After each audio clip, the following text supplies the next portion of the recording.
যারা আমার এই ভিডিওটা দেখছো তাদের প্রত্যেকের কাছে আমি সরি, মানে আমি সত্যিই সরি। মানে আমি এক্সপেক্ট করছি যে যারা এবারে মাধ্যমিক 2025-এর ক্যান্ডিডেট তারাই আমার এই ভিডিওটা দেখছো, এবং তোমরা যারা আমার ভিডিওটা দেখছো তাদের প্রত্যেকের কাছে আমি সরি। আমি যা সাজেশান ইংরেজি দিয়েছিলাম এক্স্যাক্টলি সবই পড়েনি, মানে প্রত্যেকবার যা হয় এবারও তাই হয়েছে। আমার সাজেশান কোনোবারই খুব একটা ক্লিক করে না, এবারও ক্লিক করেনি। কিছু ছুটকো এদিক ওদিক পড়ে গেছে, কিন্তু 100% সাজেশান আমি দিতে পারিনি, যেহেতু প্রশ্নটা করিনি আর অতটা জ্ঞানও নাই, সেজন্য আমার সাজেশান ঠিকমতো লাগে না, এবারও লাগেনি। এই জন্য যারা আমার ভিডিও দেখে তৈরি হয়েছে বা পরীক্ষার আগে আমার সাজেশান দেখেছো তাদের প্রত্যেকের কাছে আমি সত্যিই সরি। তোমাদের যেমন মন খারাপ আমার নিজেরও মন খারাপ, যদিও প্রশ্ন এবারে খুব ভালো হয়েছে। ইনফ্যাক্ট প্রত্যেকবারের তুলনায়, মানে বিগত 5 বছরের যা প্রশ্ন যদি খেয়াল করা যায় সে তুলনায় এবারে প্রশ্নটা সব থেকে সোজা, কিন্তু তাতে আমার দায়িত্ব কমে যায় না, কারণ আমি সাজেশান দিয়েছিলাম, সেই সাজেশান 100% ক্লিক করেনি। প্যারাগ্রাফটা লেগে গেছে, লেটারটা লেগে গেছে, কিন্তু রিপোর্টের কথা আমি, মানে রিপোর্ট রাইটিংয়ের কথা আমি ঘুণাক্ষরেও ভাবিনি। মানে আমার বিগত দীর্ঘদিনের অভিজ্ঞতা আমাকে এই রিপিটেশনের কথা মনে করায়নি, সেই জন্য রিপোর্ট, যদিও সব থেকে সোজা রিপোর্টই এসছে, কিন্তু তাহলেও আমি রিপোর্ট তোমাদেরকে দিইনি, কাজে আমি ক্লেম করতে পারবো না আমি তোমাদেরকে দিয়েছিলাম। ইনফ্যাক্ট যেটা তোমাদের সিন পোর্শন সেখানে সি ফিভার থেকে এসছে, আমি সি ফিভারের কথা এবারে ভাবিনি। আমি ভেবেছিলাম দ্য স্নেল আসবে অথবা ফেবেল আসবে, মানে ফেবেলের সম্ভাবনাও খুব কম, দ্য স্নেলের কথাই আমি ভেবেছিলাম। সি ফিভার যদিও আগের বছর পড়েনি, কিন্তু সি ফিভারের কথা ভাবিনি, তার কারণ সি ফিভার বেশ কয়েকবার পড়েছে, স্নেলটার আসা উচিত ছিল। কিন্তু আমার সব কথা তো কেউ শোনে না, মানে প্রশ্নকর্তারা শোনেননি, ন্যাচারালি মানে 100% দিতে পারিনি, আমি সরি। তাহলে কি বলতে এলাম, মানে না, আমি ঠিক ক্ষমা চাওয়ার জন্য তোমাদের কাছে আসিনি। মানে আমার এইমাত্র আমি স্কুল থেকে ফিরলাম, আমার নিজেও খুব টায়ার্ড, তারপরেও সেই ভিডিও করতে বাধ্য হচ্ছে এই একটাই কারণে, যার তোমাদেরকে আগের ভিডিওতেই বলেছি যে পরীক্ষা দেওয়ার পরে যা হয়ে গেছে, নেক্সট পরীক্ষার কথা ভাবো। কিন্তু তোমরা সেই বিভিন্ন ভিডিও দেখতে শুরু করো, প্রশ্ন উত্তর ঠিক হয়েছে কিনা সেসব দেখতে শুরু করো, এবং যথারীতি বিভিন্ন রকম ভুলভাল ভিডিও দেখে ভুলভাল উত্তর জানো, তারপরে তোমাদের মন খারাপ হয়।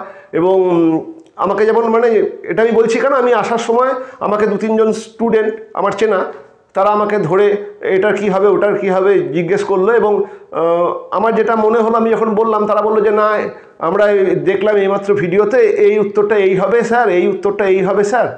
তখন আমি বললাম তাহলে আমাকে জিজ্ঞেস করছিস কেন? তারা স্যার একটু ঠিক করে বলে দিন না কী হবে। মানে আমি দেখলাম, মানে তাদের কথা হচ্ছে এটা অলরেডি ভিডিও আকারে বেশ কিছু উত্তর অলরেডি যেমন বেরিয়ে গেছে, কিন্তু আমি তোমাদেরকে বলেছিলাম যে তোমরা এই স্বঘোষিত ইংরাজি বিদগ্ধ পণ্ডিতদের উত্তর না শুনলেও তোমাদের চলে যাবে, কারণ যারা এই ইনস্ট্যান্ট উত্তর দেন তারা বেশিরভাগই ভুল উত্তর দেন বা কালেকশন করে দেন, তারা ইংরেজির লোক নন। ইংরেজির লোক হলে তারা অত ইনস্ট্যান্ট উত্তর দেওয়ার জন্য ব্যস্ত হয়ে উঠবেন না, ঠিক আছে? ইংরাজি সাবজেক্টটা পড়তেও তো অনেক ধৈর্য করে পড়তে হয়, কাজে ইনস্ট্যান্ট উত্তর কেউ দেবে না। মানে ইংরেজির কোনো টিচার ইনস্ট্যান্ট উত্তর দেবে না, আমি এটা এক্সপেক্ট করেছিলাম। যাই হোক, বাদ দাও। আমি তোমাদেরকে মানে সেই বাধ্য হয়ে এই ভিডিওটা করছি, যাতে অন্ততপক্ষে তোমরা সঠিক উত্তর কটা জানো। আর প্রশ্ন খুব ভালো হয়েছে, মানে যারা খুব সাদামাটা স্টুডেন্ট তারাও এই প্রশ্নে 80% অ্যাবাভ পাবে, আর যারা একটু ভালো ইংরেজি লিখতে জানো তারা 90% অ্যাবাভ পাবে। ঠিক উত্তরগুলো কি আমি বলে দিই। এই উত্তরের মধ্যে 2-1টা কনফিউশন আছে, মানে একরকম মনে হচ্ছে কিন্তু আর একরকমও হতে পারে, এরকমও দুটো উত্তর আছে। তবে একটা আশার কথাও বলে দিই, মানে এগুলো ওই সমস্ত ভিডিওতে তোমরা জানতে পারবে না। যারা খাতা দেখেন তারা এটা বলতে পারবেন যে বোর্ডের একটা অ্যান্সার স্ক্রিপ্ট আসে এই প্রশ্নের উপরে, এবং সেখানে কিছু কিছু প্রশ্নের উত্তরে অর দেওয়া থাকে, মানে ওটা করলেও হয় অথবা ওটা করলেও চলবে, এরকমভাবে কিছু নম্বর অনেকের বাদ চলে যাচ্ছে বলে মনে হলেও বাদ নাও যেতে পারে।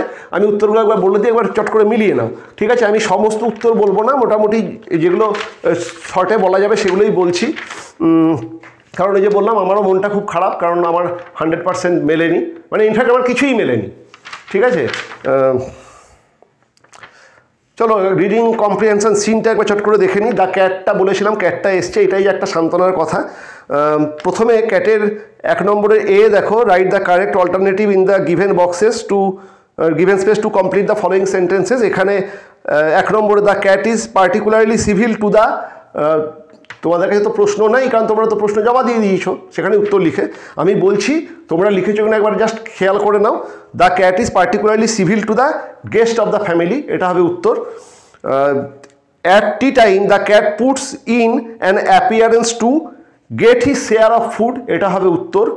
ঠিক আছে, মানে তোমাদের লিখে দিলে ভালো হতো, কিন্তু মানে দেখতে পাচ্ছ তো আমি আগের ভিডিওটা করার পরে বোর্ডটা মোছানোর মতো সময় পাইনি। যাই হোক, উত্তরগুলো শুনে নাও। তাহলে প্রথমেরটা বললাম গেস্ট অফ দ্য ফ্যামিলি, পরেরটা হচ্ছে gate his share of food, যেটা 3 নম্বরে আছে। আর সি হচ্ছে sometimes the guest stoops down and strokes the cat instead of offering food, যেটা 1 নম্বরে আছে অফারিং ফুড, সেটাই হবে। মানে তোমাদের কাছে প্রশ্ন না থাকলেও তোমরা ওই প্রশ্ন অলরেডি অনেক কটা বাজারে পেয়েও গেছো, ছড়িয়ে গেছে, ও সেখান থেকে মিলিয়ে নিও। উত্তরগুলো বলে দিচ্ছি এবং এইগুলোই উত্তর, ঠিক আছে, অন্য কোনো উত্তর না। অফারিং ফুড সেটাই হবে। D, the purring cat rubs himself against the legs of the members of the family. Members of the family হবে, গেস্ট অফ দ্য ফ্যামিলি নয় কিন্তু, members of the family. Okay. E, with tears of rage and pain in eyes the guest affects to be very much amused, উত্তরটা হবে amused. Okay. আর তারপরে complete the following sentences with information from the text. The guest wishes two, এটার উত্তর তোমাদের এখন বললে তোমরা মনে রাখতে, মানে তোমাদের মনে আছে কিনা তোমাদের উত্তরগুলো, তাও বলে দিচ্ছি ছোটো ছোটো যেহেতু। The guest wishes to kick the cat out of the window, এটা হবে উত্তর, kick the cat out of the window. তারপরে 2 নম্বর putting up his claw the cat, এর উত্তর হবে putting up his claw the cat quietly but firmly racks the guest in the leg, quietly but firmly racks the guest in the leg. Okay. আর 3 নম্বর the cat retires to a safe distance to, এটা একটুখানি লিখতে হবে, মানে একটুখানি বুদ্ধি খাটিয়ে লিখতে হবে। The cat retires to a safe distance to eat his food, to eat his food, উত্তর ওইটুকুই লিখবে। To eat his food safely লেখার দরকার নেই।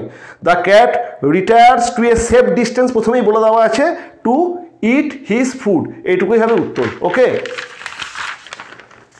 এরপরে সিতে দেখো, state whether the following statements are true আর ফলস, আর সাপোর্টিং স্টেটমেন্ট দিতে হবে। The guest was amused when the cat raked him in the leg, এটা অবশ্যই ফলস, তার কারণ গেস্ট মোটেই অ্যামিউজ ছিল না। সাপোর্টিং স্টেটমেন্ট কি দেবে? সাপোর্টিং স্টেটমেন্ট দেবে oh says the guest the cat stuck his claws into me, এই লাইনটা তোমাকে পুরোটা লিখতে হবে। Oh says the guest the cat stuck his claws into me.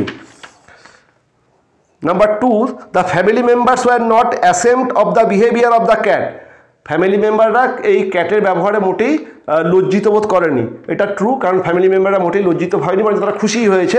সেটা কোথায় পাবো এটা? The delighted family remarks isn't it sweet of him, isn't he intelligent, এই পুরো লাইনটা তোমাকে লিখতে হবে। The delighted family remarks isn't it sweet of him question mark, isn't he intelligent question mark, এই পুরোটা তোমাকে লিখতে হবে। Okay. Next, read the poem, পোয়েমটা পড়ে তার উত্তর করতে হবে। Tick the correct alternative.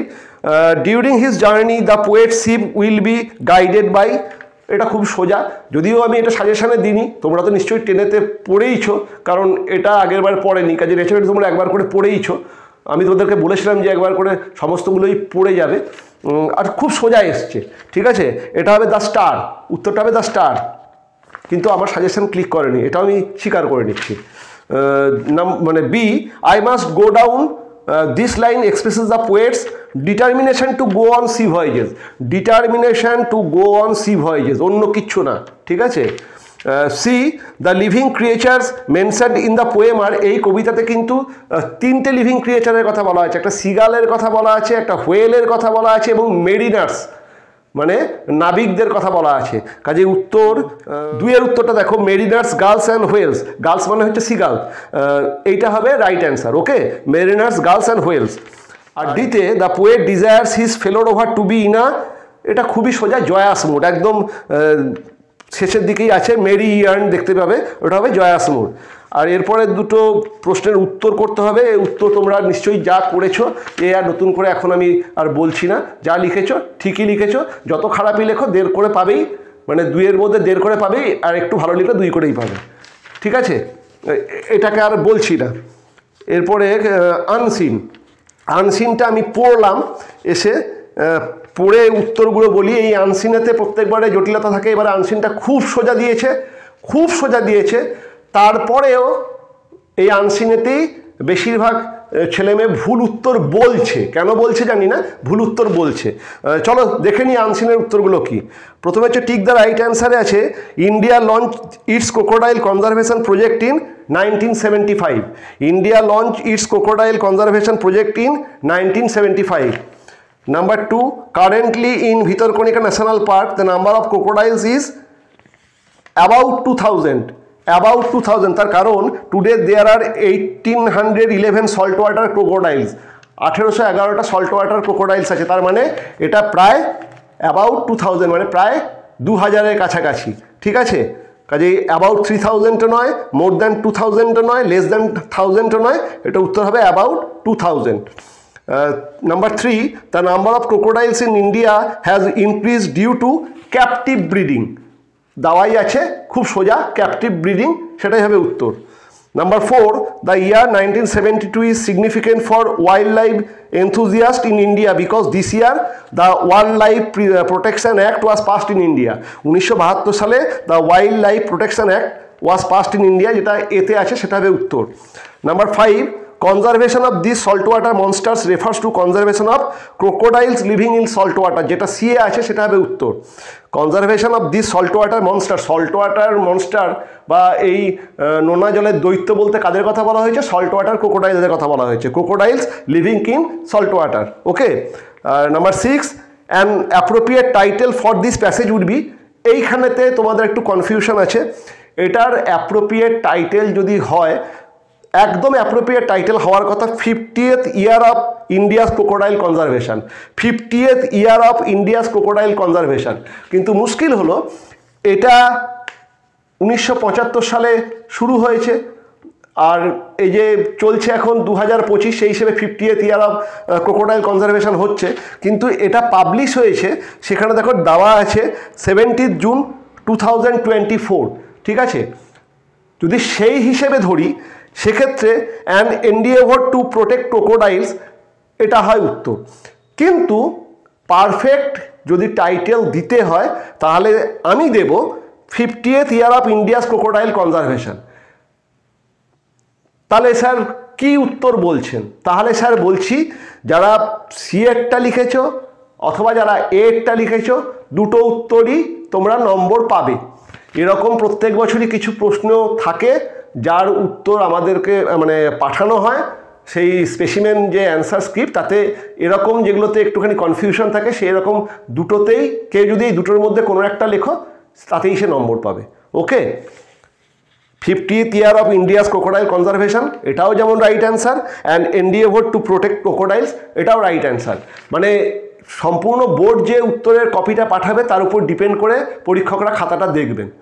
কাজেই আমার মানে আমি অ্যাজাম করছি যে বোর্ড হয়তো দুটোতেই রাইট দেবে, মানে দুটোতেই নম্বর দিতে বলবে, সেই হিসেবে তোমরা দুজনেই মানে যারা লিখেছো এই দুটোর মধ্যে নম্বর পাবে, কারণ এতে একটুখানি কনফিউশন রয়েছে, ঠিক আছে?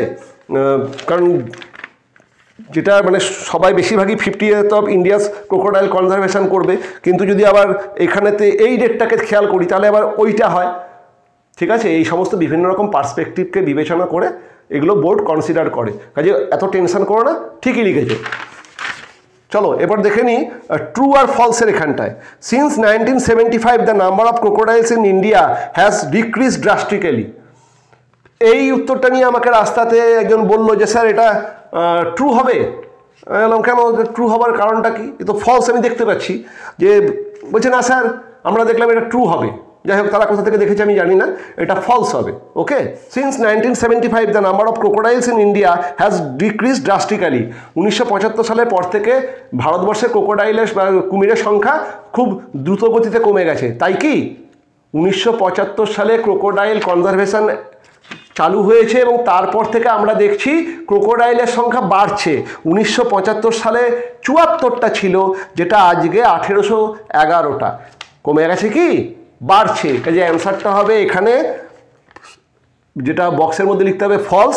সাপোর্টিং স্টেটমেন্ট কি দিতে হবে, পুরো লাইনটাকে তুলে তোমাকে সাপোর্টিং স্টেটমেন্ট দিতে হবে। Today there are 1811 salt water crocodiles in Bhitarkanika, comma a vast tract of forest and salt water swamp, comma but back in 1975 the number of salt water crocodiles were only 74। 1975 সালেতে 74টা ছিল, কিন্তু এখন 1811টা। এই পুরো লাইনটা তোমায় দিতে হবে, বক্সের মধ্যে লিখতে হবে false. Number 2, the Bhitarkanika national park use to be the hunting grounds of kings from Kanika princely states. এটা ট্রু, একদম দেখে নাও, প্রথমেই একদম সেকেন্ড লাইনে দেখে নাও। Bhitarkanika national park, comma the former hunting grounds of kings from the Kanika princely state, এই লাইনটাকে লিখতে হবে। এবারে যে আনসিনটা খুব সোজা পড়েছে, মানে দীর্ঘদিন পরে এত সোজা আনসিন পড়েছে। এবং number 3, after retirement mister Sudhakar Kar is no longer associated with crocodile conservation. এটা ফলস হবে, মানে বক্সের মধ্যে ফলস লিখতে হবে। সাপোর্টিং স্টেটমেন্ট কি, সুধাকর কর এখনও কিন্তু এই ক্রোকোডাইল কনজারভেশনের সঙ্গে জড়িয়ে আছে। কি লিখতে হবে তোমাদেরকে, কর after his retirement as senior scientist has been imparting technical expertise and methodology on the conservation of this salt water monsters. এই পুরো লাইনটা তোমাদেরকে লিখতে হবে, ঠিক আছে? এটা হলে তোমার উত্তরটা 2-এ তুমি 2 পাবে।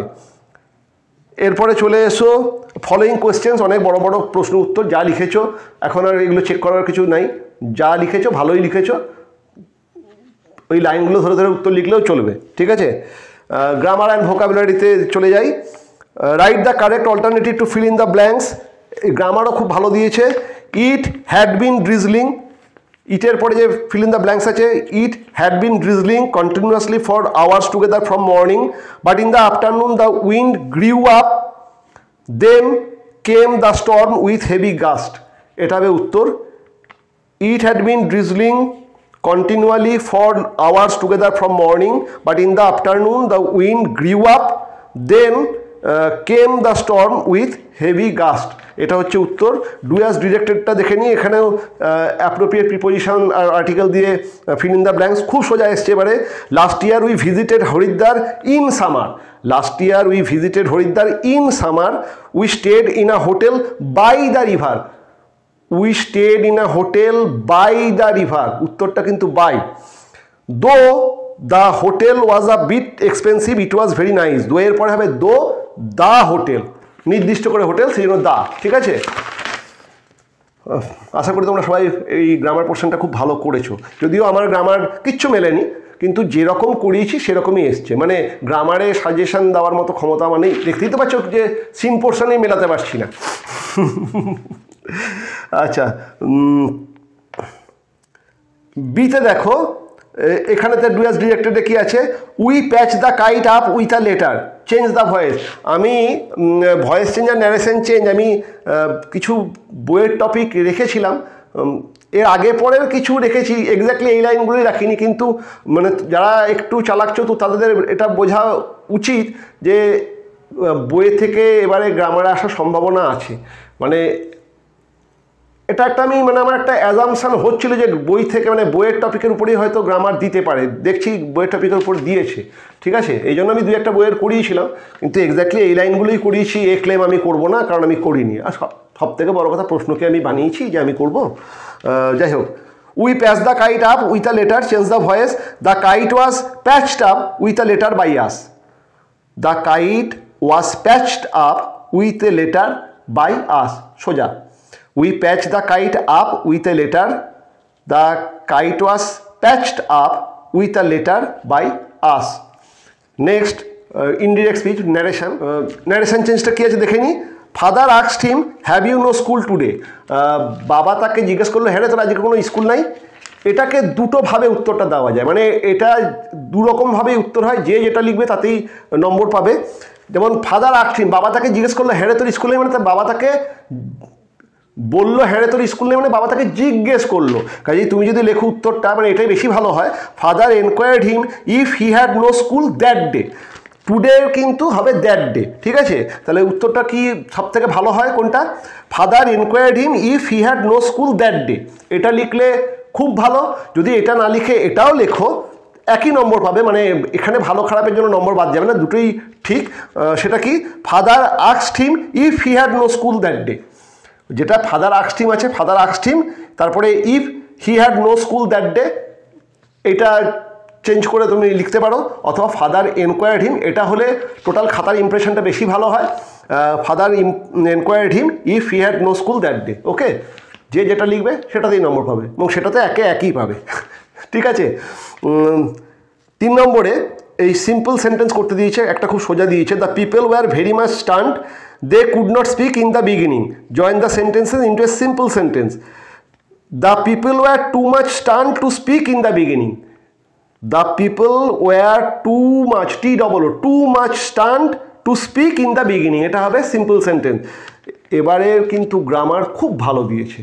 গ্রামারে এবারে প্রত্যেকের, মানে পরেও গ্রামার যেগুলো পড়বো সেটাও দেখবে, গ্রামারে এবার 20-তে 20 পাওয়ার কথা। মানে কোনো এক জায়গায় একটুখানি এদিক ওদিক করলে বাকি সব জায়গার প্রশ্ন উত্তর ভালো থাকে, বরঞ্চ এই জায়গাটাতেই নম্বরটা তোলাটা মুশকিল হয়ে যায়, কিন্তু এটাতে 20-তে এবার সবাই 20 পাবে। সিতে দেখো এখানেতে কিছু ফ্রেজাল ভার্ব, যথারীতি আমার ফ্রেজাল ভার্বগুলো আসেনি, কিন্তু এসছে খুবই সোজা, ঠিক আছে? কঠিন করানো মানে তোমরা সোজাগুলো পারবে। The officer demanded his explanation for the work, ডিমান্ডেডের উত্তর হচ্ছে কল ফর, কিন্তু এখানে ডিমান্ডেড আছে, হবে কল্ড ফর, ঠিক আছে? তোমাকে কিন্তু আমি কিন্তু এটা তোমাদেরকে বলেছিলাম যে অনুযায়ী মানে প্রেজেন্ট পাস্ট এগুলোকে খেয়াল রেখে উত্তরটা করতে হবে। The officer demanded his explanation for the work, the officer called for his explanation for the work. Okay, number 2, we must reduce our daily expenses, এটা হবে রিডিউস হচ্ছে cut down, we must cut down our daily expenses, এখানে কোনো change নাই। 3 নম্বর, এখানেও কোনো change নাই। I can not remember his name, I can not call up his name, I can not call up his name. দেখতেই পাচ্ছ কত সোজা এসছে। 6-এ দেখো, 6-এতে এখানে তোমাদের কিছু কনফিউশন আছে, উত্তরগুলো জেনে নাও। এই যে তোমাদের এই টপিকটায় পড়েছো যেটা তোমাদের আনসিন, সেখান থেকে করতে হবে। The natural home or environment of an animal, এটার অরিজিনাল উত্তর হচ্ছে হ্যাবিটেট, ঠিক আছে? কেউ ন্যাচারাল হ্যাবিটেট লিখেছো, চলে যাবে, ন্যাচারাল হ্যাবিটেট লিখলেও কেউ কাটবে না, ঠিক আছে? The natural home or environment of an animal, এটাকে আমরা বলি হ্যাবিটেট। কেউ যদি ন্যাচারাল হ্যাবিটেটও লেখো তাহলেও সে যে 2 নম্বর আছে 2-এ 2 পাবে। To bring something back to life, এটা হচ্ছে revive, to bring something back to life, এটা রিভাইভ। এখানের মধ্যে আছে, আমি উত্তরগুলো বের করে বলে দিচ্ছি। ইম্পর্ট্যান্ট অ্যাসাইনমেন্ট অর ভোকেশন, এটা নিয়ে অনেকের কনফিউশন আছে, ঠিক আছে? প্রত্যেকবার এরকম 1-2 ওয়ার্ড থাকে যেখানে কনফিউশন থাকে, তখন ইংরাজির মাস্টারদেরই দরকার হয়, তখন অন্যান্য সাবজেক্টের যারা বলেন তাদের উত্তরগুলো মেলে না। আমি কিন্তু কোনো রকম কিছু বলছি না, আমি বাস্তবটা বলছি। মানে সবাই দেখি সমস্ত সাবজেক্টে বিভিন্ন রকম জিনিসপত্র বলেন দেন। হওয়া উচিত নির্দিষ্ট সাবজেক্টের টিচার নির্দিষ্ট জিনিসের কথা বলবেন। আমি যদি এখন অঙ্কের সাজেশন দিতে যাই, আমি যদি এখন অঙ্ক করতে যাই, আমি পারবো? সম্ভব? আমি কি অঙ্ক সেটা পড়াই না সেটা করি? আর ওর কাছ থেকে নিয়ে এসেই বা বলবো কেন? কিন্তু এই ব্যাপারটা কেউ বোঝে না। যাই হোক, সরি, মানে এগুলো আমার বলা উচিত না। ইম্পর্ট্যান্ট অ্যাসাইনমেন্ট অর ভোকেশন, এটা হবে project. Important assignment or vocation, এটা হচ্ছে প্রজেক্ট, এটা মিশন নয় কিন্তু, এটা প্রজেক্ট। আর টার্গেটের হচ্ছে মিশন। এখানেতে আর একটা জিনিস, মানে কেউ যদি মিশনের জায়গায় অবজেক্টিভ লেখো, টার্গেটের এখানে মিশনটাই, মানে পুরো ইংরেজি এক একটা কথার তো বিভিন্ন রকম মানে হয়, তার এখানেতে যেটা আছে টার্গেটের অরিজিনাল হওয়া উচিত মিশন। কিন্তু কেউ যদি অবজেক্টিভও লেখো, অবশ্য আমি এটা মানে আমি শিওর অ্যান্ড স্যাঙ্গুইন না যে বোর্ডের অ্যান্সার স্ক্রিপ্টে এই অবজেক্টিভটা থাকবে কি না, তবে আমার মনে হচ্ছে যে মিশনের সঙ্গে হয়তো অবলিকে অবজেক্টিভও থাকতে পারে, এবং সেক্ষেত্রে দুটোতেই তোমরা নম্বর পাবে। এখন ভালোটাই ধরো, মানে হয়তো এটা তোমরা নম্বর পাবে। ভালোটা তো এই কারণেই বলছি, যেহেতু প্রশ্নটা অনেকেরই মনোপ্রুত হয়নি, কাজেই বোর্ড এইসব ব্যাপারে একটু কনসিডার করবে আমার যেটা মনে হচ্ছে। কিন্তু ইম্পর্ট্যান্ট অ্যাসাইনমেন্ট আর ভোকেশন এটা কিন্তু প্রজেক্ট হবে, এটা কিন্তু মিশন লিখলে নম্বর পাবে না। আর টার্গেটের মিশনটাই হচ্ছে, যে মিশন লিখেছো সে এখন থেকেই দুহাত তুলে আনন্দ করতে পারো, আর যে অবজেক্টিভ লিখছো আমার মনে হচ্ছে সেও পাবে, মানে পাওয়া উচিত। ঠিক আছে, পাবে বলবো না, পাওয়া উচিত। আচ্ছা, আমার যা বলার এখানে হয়ে গেছে। এরপরে আছে রাইটিং, যেখানে 3টে রাইটিং আছে, এগুলো আমার বলার কিছু নাই। Write a letter to the editor, editorial লেটারের কথা তোমাদের আমি বলেছিলাম যে এডিটোরিয়াল এবার পড়বে, এডিটোরিয়ালই পড়েছে। এতে অবশ্য আমার কোনো ক্রেডিট নাই, মানে এবার মনে হচ্ছিলো সেই জন্য বলেছিলাম। আর যেটা এই ক্র্যাকারের কথা আমি তোমাদের সাজেশানে দিয়েছিলাম, এবং এটা লেগে গেছে, মানে ফ্লুকে লেগে গেছে। ঝড়ে বক মরে ফকিরের কেরামতি বাড়ে, যাই হোক ফ্লুকে লেগে গেছে। আমি তোমাদের ইনফ্যাক্ট দুটো এডিটোরিয়াল আমার মনে পড়ছে, দুটো এডিটোরিয়াল তোমাদের লিখেছিলাম। একটা হচ্ছে high rise of prices of daily commodities, আর একটা এই সাউন্ড পলিউশন মানে নয়েজ পলিউশন এবং মিসইউজ অফ ফায়ার ক্র্যাকার্স, এই নিয়ে একটা খিচুড়ি লেখা লিখিয়েছিলাম। মানে এর থেকে যা কিছুই আসুক লেখা যাবে সেরকম এই ক্র্যাকার্সটা, এবং সাজেশনে আমি ক্র্যাকার্সটাকে মেনশান করে দিয়েছিলাম যে যখন লিখবে ক্র্যাকার্সটাকে ঢুকিয়ে নিয়ে ভালো করে করো, যা ক্র্যাকার্সটাই পড়েছে। মানে সাউন্ড বেসিক্যালি তুমি ক্র্যাকার্সের জায়গায় যদি সাউন্ড পলিউশনকেই মেন করে ক্র্যাকার্সের কথা 2-4টে বলো, কোনো অসুবিধা নেই, ঠিক আছে। কারণ দেখো পয়েন্টসগুলো যেগুলো দেওয়া আছে, air and sound pollution, health hazards, suffering of children and aged people, এই সবকটাই ওই তুমি যদি ওই নয়েজ পলিউশনকে নিয়েই লেখো, সেখানে যদি 2টো লাইনও ক্র্যাকার, যেমন আমি উত্তরটা লিখিয়েছি ইনফ্যাক্ট, ওটা যদি তোমরা লেখো দ্যাটস এনাফ, তাতেই তোমরা 10-এতে 9.5 পাবে। ঠিক আছে, তাহলে এইটা আমার সাজেশান ক্লিক করেছে অনেকদিন পরে, মানে অনেকক্ষণ পরে একটা কিছু ক্লিক করলো। আর একটা হচ্ছে প্যারাগ্রাফ, এই প্যারাগ্রাফটা ইনফ্যাক্ট আমি 2টো প্যারাগ্রাফ লিখেছি, একটা ভ্যালু অফ টাইম আর একটা এই এটার উপরই লেগে গেছে। এটা আমার মন বলছিল যে এটা এবার আসবে। যাই হোক, মানে আমি এটা দিয়েছে অ্যাডভান্টেজ অফ মর্নিং ওয়াক আমি তোমাদের করিয়েছিলাম, আর্লি রাইজ, তারপরে importance of physical exercise, importance of early morning physical exercise, morning walk, সব কিছু নিয়ে মর্নিং ওয়াকটাই পড়েছে। যারা ওটা পড়েছো যদি ওটা লেখো, মানে যদি পুরোটা লেখো তো 10-এ 10, তার থেকে 2-4টে লাইন বাদ দিয়ে লেখো, তাতেও 9.5 পাবে। ঠিক আছে, আর যার জন্য আমি সত্যিই সরি সেটা হচ্ছে এই রিপোর্ট, যদিও খুব সোজা রিপোর্ট পড়েছি। ইনফ্যাক্ট আমি এক্সপেক্ট করেছিলাম স্টোরি এলে তোমাদের লিখতে বরঞ্চ অসুবিধাই হতো, কারণ কী স্টোরি দেবে তো জানি না। যাই সাজেশান দিয়ে ওর সাজেশানের মধ্যে যদি না পড়তো, তোমরা লিখে উঠতে ইনস্ট্যান্ট স্টোরি লেখা বা স্টোরি টাইটেল দেওয়া, মরাল থাকলে মরাল তৈরি করা কঠিন, সে তুলনায় রিপোর্ট সোজা। কিন্তু আমি ঘুণাক্ষরেও ভাবিনি এবারে রিপোর্ট পড়তে পারে, মানে এই রিপিটেশন হয় না। যদিও রিপোর্টটা পড়েছে, এটা অত্যন্ত সোজা পড়েছে, সেটা হচ্ছে ড্যাকয়েটি ইন ইয়োর এরিয়া।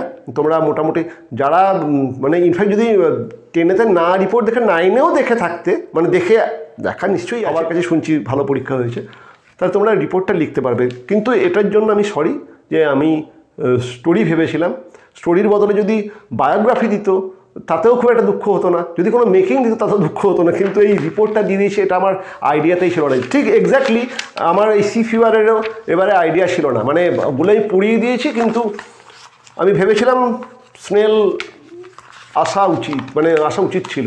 আসলে কোয়েশ্চেনে তো 2-3টে সেট তৈরি হয়, এটা বুঝতে পারা যাচ্ছে না যে কেন এরকম হলো। যাই হোক, উত্তরগুলো যেগুলো বলে দিলাম এগুলোই উত্তর। এগুলো যারা করেছো তারা, আমি জানি তোমরা এগুলো সবাই করেছো। এবারের প্রশ্ন খুব ভালো, তোমাদের সবার খুব ভালো নম্বর উঠবে, টেনশান করো না। আর অযথা ওই সব জিনিস, মানে এরপরে শুধু ইংরেজি না, এরপরে যে সাবজেক্টই পরীক্ষা দেবে তারপরে তোমাদের কৌতূহল স্বাভাবিক যে কী লিখলাম, সেই উত্তরগুলো মিলল কি, বিশেষ করে শর্ট প্রশ্ন যেহেতু রয়েছে। তাহলে অথেন্টিক যে সাবজেক্টের যিনি টিচার তার ভিডিও দেখে বা তার কাছে থেকেই জেনে নিও। ওকে, ওই সবার ভিডিও দেখো না, ঠিক আছে। ভালো, মানে পরের পরীক্ষাগুলো আরও বেশি ভালো করে দাও। এটাও তোমাদের ভালো হয়েছে, পরের পরীক্ষাগুলো আরও ভালো হবে। এবারে সমস্ত প্রশ্নই ভালো হবে, চিন্তা করো না। আর একটু দুটো এদিক ওদিক যেগুলো হয়েছে, এগুলো যারা একটু লিখতে পারো তাদের জন্য আরও বেশি ভালো। মানে চিন্তা করে দেখলে এই প্রশ্নটা এটা খুব মধ্যবিত্ত প্রশ্ন, এটার প্রশ্নের মধ্যে খুব একটা আহামরি কিছু ঘটনা না, খুব সাদামাটা প্রশ্ন। এই প্রশ্নে একটু এদিক ওদিক থাকা ভালো, তাতে অন্ততপক্ষে যারা একটু ইংরেজি লিখতে পারো তারা প্রচুর প্রচুর নম্বর পাবে, ঠিক আছে? এবং আমি যেটা বলছি এটা ফ্যাক্ট বলছি, ঠিক আছে? দেখা হচ্ছে, মানে ভালো খবর নিয়ে আমাকে জানিও, পরে অন্য সময় দেখা হচ্ছে।